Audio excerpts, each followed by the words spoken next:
Hello दोस्तों, कुछ ही पहले आपका मैट्रिक का एग्जाम होने वाला है। मैट्रिक के एग्जाम में आपको हिंदी का सभी वायरल क्वेश्चन मिलेगा और जो कि आपको बोर्ड एग्जाम में सेम टू सेम देखने को मिलेगा।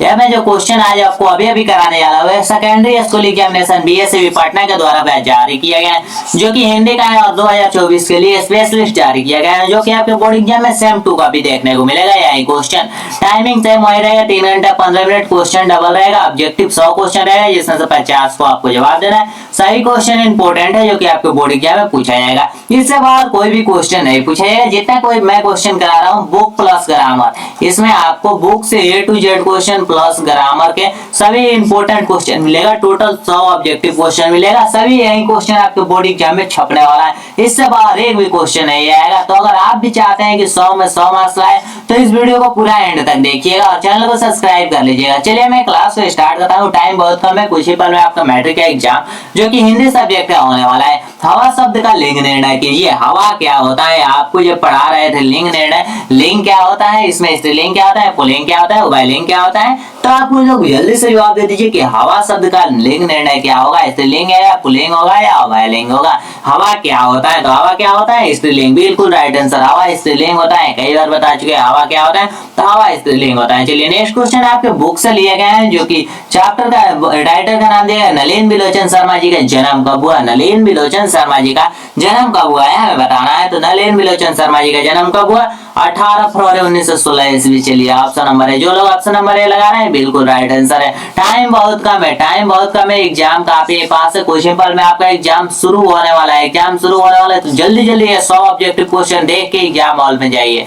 कितना 100 ऑब्जेक्टिव क्वेश्चन देख कर एग्जाम हॉल में जाइए। चलिए सेन साहब की कितनी लड़कियां हैं, सेन साहब की कितनी लड़कियां हैं, क्वेश्चन छपेगा। सेन साहब की कितनी लड़कियां हैं, 2 3 4 5 5 लड़कियां। सेन साहब की 5 लड़कियां। चलिए नेक्स्ट क्वेश्चन, अग्रजा। अग्रजा शब्द में कौन सा प्रत्यय है। प्रत्यय वो होता है जो लास्ट में लगता है। तो अग्रजा शब्द में कौन सा प्रत्यय है बताना। अग्रजा, जा के बाद आ रहा है तो अग्रजा। अग्रजा आराम से जब बोलिएगा, अग्रजा।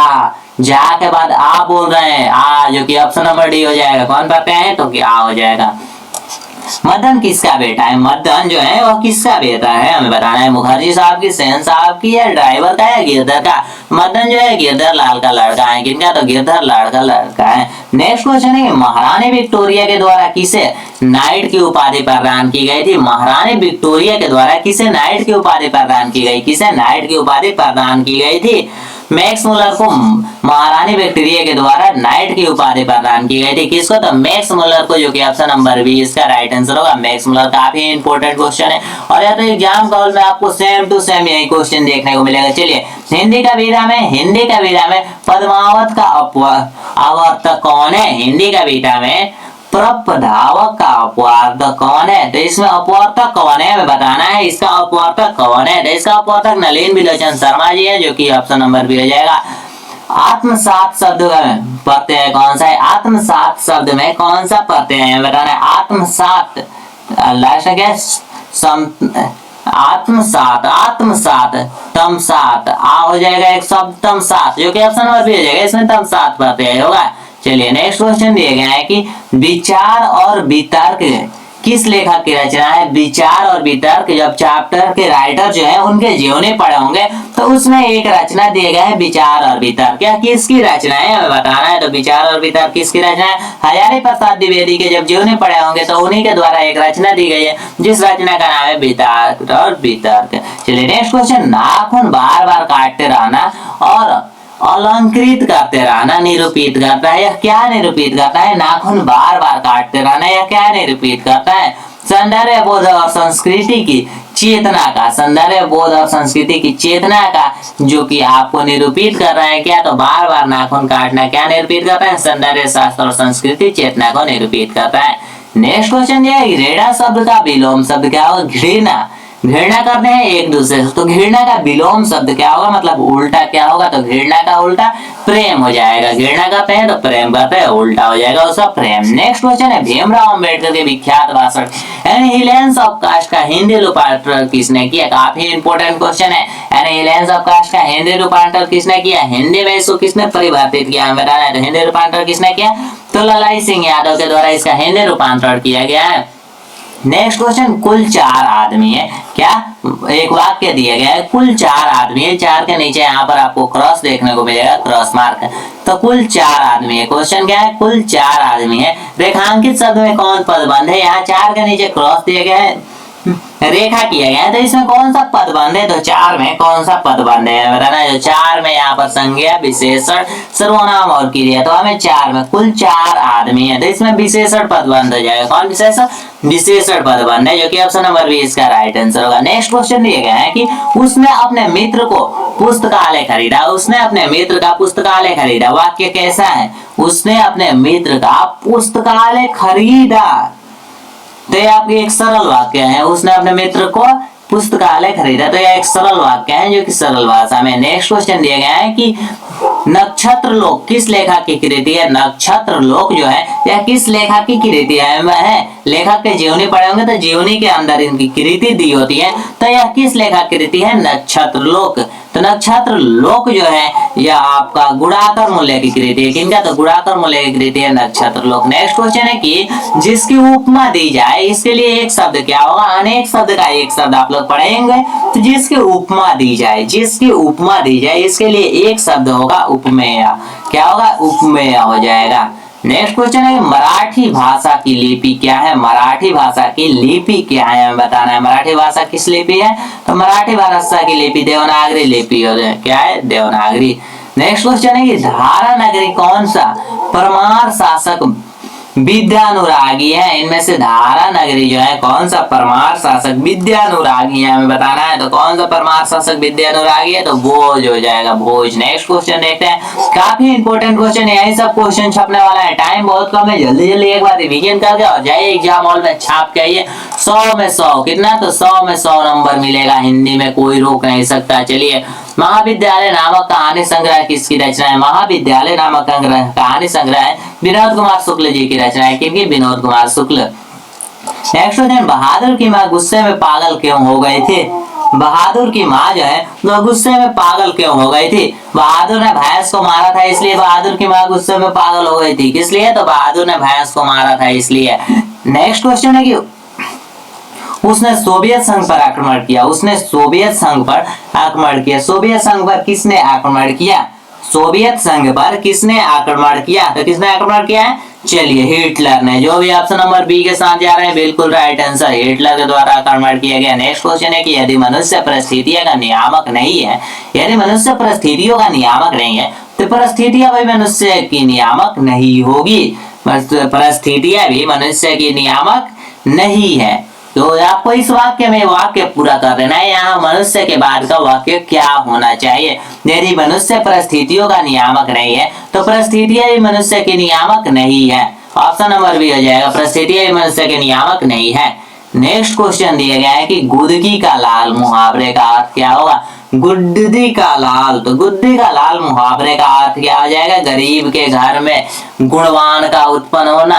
नेक्स्ट क्वेश्चन है गणेश शब्द का पर्यायवाची शब्द क्या हो जाएगा। गणेश शब्द का पर्यायवाची शब्द, गणेश का पर्यायवाची शब्द क्या होगा, गणेश का जल्दी जल्दी जवाब दीजिए। गणेश का पर्यायवाची शब्द, चलिए लंबोदर, जिसका उधर लंबा और लंबोदर। चलिए नेक्स्ट क्वेश्चन, प्रतिदिन शब्द में कौन सा समास है। प्रतिदिन, प्रतिदिन शब्द में कौन सा समास है बताना है। प्रतिदिन में अव्ययी भाव समास, अव्ययी भाव समास हो जाएगा प्रतिदिन में।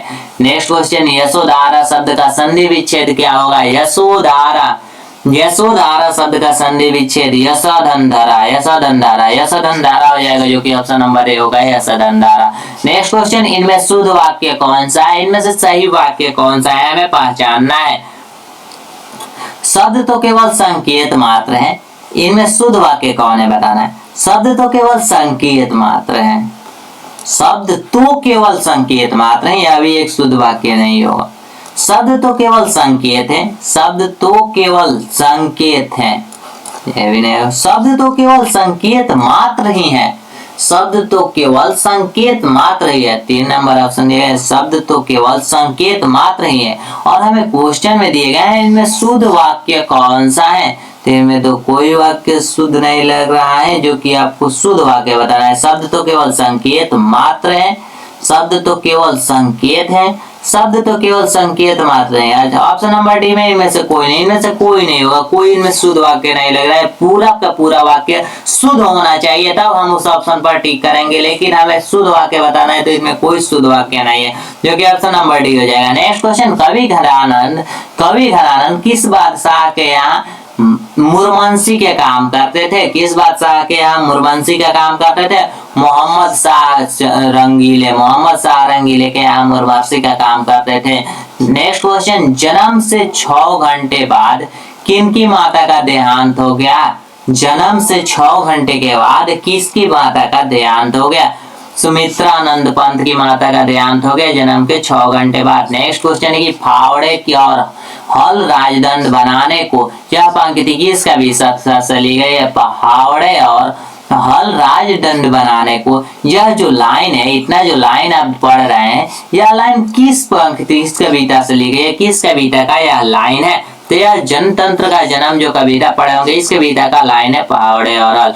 नेक्स्ट क्वेश्चन है कि एक वृक्ष की हत्या कविता किसकी रचना है? एक वृक्ष की हत्या कविता पढ़े होंगे, यह कविता किसके द्वारा लिखा गया है? तो कुंवर नारायण के द्वारा लिखा गया है। नेक्स्ट क्वेश्चन दिया है, बीरेन डंगवाल का पहला कविता संग्रह है। बीरेन डंगवाल का पहला सभी कविता संग्रह कौन सा है? बीरेन डंगवाल का पहला कविता संग्रह जो कि हो जाएगा आपका इसी दुनिया में पहला कविता लिखे थे, इसी दुनिया में। नेक्स्ट क्वेश्चन है कि प्राकृतिक संदर्भ की कविता के लिए विख्यात कवि कौन है? प्रकृति संदर्भ के कविता के लिए विख्यात कवि कौन है बताना है। तो प्रकृति संदर्भ के कविता के लिए विख्यात कवि सुमित्रानंद पंत है, जो कि ऑप्शन नंबर बी हो जाएगा, सुमित्रानंद पंत है। नेक्स्ट क्वेश्चन, किस कवि ने वर्णाश्रम व्यवस्था और कर्म कांड के विरोध करके निर्गुण बाह्य की भक्ति धारा का प्रचार किया? निर्गुण बाह्य की भक्ति धारा का प्रचार किसने किया? जल्दी जल्दी जवाब दीजिए। बिल्कुल राइट आंसर, जो लोग ऑप्शन नंबर डी के जा रहे हैं, गुरु नानक ने, बिल्कुल राइट आंसर है। नेक्स्ट क्वेश्चन दिए गए हैं कि नगर संवेदना की कवि है। नगर संवेदना के कवि कौन है? एक बार जवाब दीजिए, नगर संवेदना के कवि कौन है? नगर संवेदना के कवि कुंवर नारायण है। कौन? कुंवर नारायण। चलिए नेक्स्ट क्वेश्चन दिए गए हैं कि दुर्दांत मानवीय विशिष्टता का चित्रण करने वाली कविता है, तो इसके चित्रण करने वाली कविता कौन सा है? तो इसका चित्रण करने वाली कविता हिरोशिमा है, जो कि ऑप्शन नंबर ए में दिए गए। नेक्स्ट क्वेश्चन, गुरु नानक के पद हैं, गुरु नानक का पद कौन सा है? गुरु नानक का पद कौन सा है? राम भक्तमय गीत, बिल्कुल राइट आंसर, राम भक्तमय गीत, जो कि ऑप्शन नंबर ए हो जाएगा। गुरु नानक का पद कौन है? राम भक्तमय गीत। नेक्स्ट क्वेश्चन दिया गया है कि रसखान द्वारा कृष्ण लीला का गान किया गया। रसखान जी के द्वारा कृष्ण लीला का गान किया गया, तो धनाचरी में किया गया। धनाचरी में रसखान के द्वारा कृष्ण लीला का गान किया गया। कहाँ? तो धनाचरी में। नेक्स्ट क्वेश्चन दिए गए हैं कि कवि प्रेमधन द्वारा अधिकांश काव्य रचना जो है वह किस भाषा में की गई है? प्रेमधन के द्वारा अधिकांश जो रचना है वह किस भाषा में की गई है हमें बताना है। तो अधिकांश जो इनकी रचना है वह ब्रज और मौधी भाषा में की गई। किस भाषा में? तो ब्रज और मौधी भाषा में की गई है। स्वर्ण किरण किस कवि की रचना है? स्वर्ण किरण किस कवि की रचना है? तो स्वर्ण किरण जो है सुमित्रानंद पंत की रचना है। किनका? सुमित्रानंद पंत। नेक्स्ट क्वेश्चन दिया गया है कि आत्मजयी नामक प्रबंध काव्य किस कवि के द्वारा लिखा गया है? आत्मजयी नामक प्रबंध काव्य जो है वह किस कवि के द्वारा लिखा गया है बताना है। तो किस कवि के द्वारा लिखा गया है? चलिए कुंवर नारायण के द्वारा, ऑप्शन नंबर सी हो जाएगा। नेक्स्ट क्वेश्चन दिया गया है कि अधिनायक साहित्य में एक प्रमुख प्रतिभा थे, तो प्रमुख प्रतिभा कौन थे? जल्दी से जवाब दीजिए, प्रमुख प्रतिभा कौन थे? ऑप्शन नंबर ए हो जाएगा। नेक्स्ट क्वेश्चन दिया गया है कि किसने जिंदगी में पहली बार अस्पताल का विरोध नहीं किया था? कौन है जो कि जिंदगी में पहली बार अस्पताल का विरोध नहीं किया था? तो माँ जो कि है अस्पताल का विरोध नहीं की थी। कौन? तो माँ। नेक्स्ट क्वेश्चन दिए गए है कि माँ रात में कितने बजे हॉस्पिटल से लौट कर घर आई? माँ रात में कितने बजे हॉस्पिटल से लौट के घर आई? तो माँ कितने बजे आई? तो 11 बजे माँ लौट के हॉस्पिटल से घर आई। नेक्स्ट क्वेश्चन, गांव में जुआरी किस्म के व्यक्ति कौन था? गांव में जुआरी किस्म का व्यक्ति कौन था? जल्दी से जवाब दीजिए, गांव में जुआरी किस्म का व्यक्ति कौन था? मंगमा का बेटा, मंगमा का पति, रंगपा या रंगपा का भाई? काफी इंपॉर्टेंट क्वेश्चन है और वीवीआई क्वेश्चन है। गांव में जुआरी किस्म का व्यक्ति कौन था? गांव में जुआरी किस्म का व्यक्ति कौन था? रंगपा। बिल्कुल right answer. Option number C के साथ जो भी बच्चे जा रहे हैं बिल्कुल राइट आंसर। नेक्स्ट क्वेश्चन है कि सतकोड़ी होता किस भाषा का प्रमुख कथाकार है? सतकोड़ी होता किस भाषा का प्रमुख कथाकार है? जल्दी से जवाब दीजिए। सतकोड़ी होता किस भाषा का? तो उड़िया। ऑप्शन नंबर बी इसका राइट आंसर होगा, उड़िया भाषा का। नेक्स्ट क्वेश्चन, देवी नहीं नदी बाधा जो है वह नीचे किसका घर है? देवी नदी बाधा के नीचे किसका घर है? देवी नदी बाधा के नीचे किसका घर है? तो लक्ष्मी का घर है, जो कि ऑप्शन नंबर सी हो जाएगा। नेक्स्ट क्वेश्चन ये है कि मूंग के अलावा माँ की कितनी संतानें थी? मूंग के अलावा माँ की जो है वह कितनी संतानें थी, हमें बताना है। तो मूंग के अलावा माँ के कितने संतानें थी? जल्दी से जवाब दीजिए। मूंग के अलावा माँ के और 3 संतानें थी। कितने? मूंग के अलावा माँ के और 3 संतानें थी। नेक्स्ट क्वेश्चन की उसने सीता को रसमलाई भेजी थी। उसने सीता को रसमलाई भेजी थी किसने? तो पुष्पा ने या नारायण ने या राधा ने या भौरी ने। तो किसने सीता को रसमलाई भेजी थी? तो भौरी जो है उन्होंने सीता की रसमलाई भेजी थी। कौन? तो भौरी सीता को रसमलाई भेजी थी। नेक्स्ट क्वेश्चन दिया गया है कि सीता के बड़े लड़के का क्या नाम था? सीता का जो बड़ा लड़का था उनका क्या नाम था, बताना है। सीता के बड़े लड़के का नाम क्या था? कैलाश, उल्लास, विकास या सुभाष। 4 ऑप्शन आपके सामने। 50 नंबर क्वेश्चन का आंसर आपको कमेंट बॉक्स में देना है। क्या? कमेंट बॉक्स में इसका जवाब देना है कि इसका राइट आंसर क्या होगा। और इसमें हम लोग टोटल अभी 50 ऑब्जेक्टिव क्वेश्चन सॉल्व किए। ये हमारा ऑब्जेक्टिव का पार्ट 1 था, या पार्ट 1 था। इसका पार्ट 2 अभी जस्ट कुछ ही पल बाद है, सुबह में क्लास हो रहा है तो शाम में इसका पार्ट 2 आएगा। तो चैनल को सब्सक्राइब कर लीजिए और सभी वायरल क्वेश्चन के लिए व्हाट्सएप ग्रुप का लिंक नीचे डिस्क्रिप्शन में, उस पर क्लिक करके व्हाट्सएप ग्रुप को ज्वाइन कर लीजिए। और कोई भी दिक्कत होती है व्हाट्सएप ग्रुप ज्वाइन करने में तो इस नंबर पर मैसेज कीजिए 8969831773। इस नंबर पर व्हाट्सएप कीजिएगा। आपको व्हाट्सएप कीजिएगा, आपका व्हाट्सएप नंबर ग्रुप में ऐड कर दिया जाएगा और इस ग्रुप में आपको सभी वायरल क्वेश्चन एग्जाम से पहले प्रोवाइड किया जाता है। तो चैनल को सब्सक्राइब कर लीजिए, वीडियो को लाइक कर दीजिए और अपने दोस्तों में ज्यादा से ज्यादा शेयर कीजिए। मिलते हैं नेक्स्ट वीडियो में, जिसमें हम लोग पढ़ेंगे। अभी हम लोग साइंस के भी क्लास हो गया और हिंदी के भी क्लास हो गया। अब इसके बाद हिंदी का आपका पार्ट 2 जो होने वाला है, पार्ट 2 के लिए आप चैनल को सब्सक्राइब कर लीजिए। मिलते हैं नेक्स्ट वीडियो में। जय हिंद, वंदे मातरम।